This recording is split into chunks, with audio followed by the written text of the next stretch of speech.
How does a team create a winning mentality? Mauricio Pochettino has said repeatedly that it is developed by consistent success in the Premier League, not by lifting trophies like the FA Cup. The Premier League is the true test, the Tottenham manager said last week. Copa del Rey, FA Cup, they are very short periods and sometimes it is a coincidence. I love Pochettino's hunger and desire to win football's biggest prizes. You can see it in his eyes, but he should not overlook the importance the FA Cup can have in turning his team into winners. I reached the cup final with Liverpool in 1996 when we faced Manchester United. These were two promising young teams, the class of '92 were breaking through at Old Trafford, while we had the likes of Steve McManaman and Robbie Fowler. Eric Cantona's late volley won it for United to seal a second double for Sir Alex Ferguson and for us. That final is remembered more for the awful white suits we wore beforehand. Had we won, I felt it would have had a galvanizing effect on our squad and given us a great platform to challenge United. This Tottenham team is simply too good to go 3 seasons without silverware, but they cannot seem to get over the line in pivotal matches. We saw it against West Ham in the Carabao Cup and Juventus in the Champions League. Tottenham are in danger of being remembered as the great underachievers, but an FA Cup triumph, after beating United in the semi-finals and most likely Chelsea in the final, would prevent that. They will be able to open their new stadium by parading a trophy. Pictures of Captain Hugo Lloris lifting the cup can adorn the ground. It will also help Tottenham keep hold of their best players.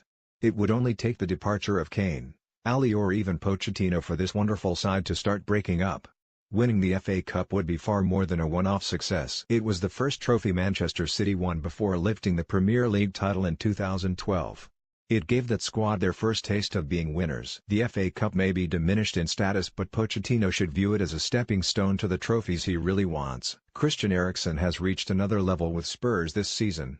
He has gone from a nice player to a ruthless playmaker who thrives when running games. Eriksen is as important to Mauricio Pochettino as Harry Kane, Dele Alli and Son Heung-min. As Swansea discovered to their peril on Saturday, give him time and space and he will destroy you. Pace and power are house game changers. This Bournemouth team never know when they are beaten. Their fight back against West Brom means they have now won 16 points from losing positions this season, more than any other club in the Premier League. What sets Eddie Howe's team apart from the rest of the bottom half is their abundance of pace and power in attack. Howe can look around his dressing room and see Callum Wilson, Jordan Ibe, Junior Stanislas, Josh King and Jermaine Defoe, all players who can pop up with vital goals. Bournemouth have an ability to change a game that even some of the sides above them must envy. It was great to see England call-ups for James Tarkowski and Lewis Cook, who I have been very impressed by in recent weeks. Now there is a debate over the way Gareth Southgate should set up his team. While there have been calls to go with a back 4, I believe he should stick to a back 3. It proved effective in stopping Brazil and Germany, but it can help England get on the front foot, too. England have great full-backs in Kyle Walker and Danny Rose, who is returning to fitness. This system will allow 2 of our most dangerous players to shine.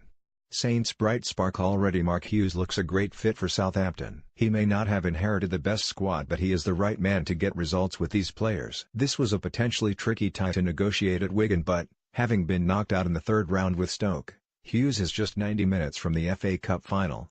In Nathan Redmond, he has a winger blessed with pace which he used to great effect against Wigan. If he can keep Redmond firing between now and the end of the season, Southampton have a good chance of survival. If Hughes does save them, the club must back him to rebuild this side rather than sell off Southampton's best talent. 3 big managers, Jose Mourinho, Antonio Conte and Mauricio Pochettino, now find the FA Cup as their only source of silverware. Of the 3, the Manchester United manager will be under the most pressure to deliver. Since United's Champions League exit, Mourinho has come under fire for his negative style of play. Attractive football is not what you get with a Jose team. Instead, he delivers trophies. Win the FA Cup, his 3rd major honor in 2 years, and he would silence his critics. Fail to do so and the scrutiny will increase. It is well known that Crystal Palace do not win without Wilfried Zaha, but don't underestimate the importance of Mamadou Sakho. Palace were without a clean sheet in 7 games before Saturday's trip to Huddersfield, but with Sakho back fit they claimed a vital 2-0 win. When the centre-back has started, Palace have lost just 4 of their 12 games, and 3 of those were against Manchester City, United and Tottenham. The return of Sakho and Zaha gives Palace a chance of beating the drop.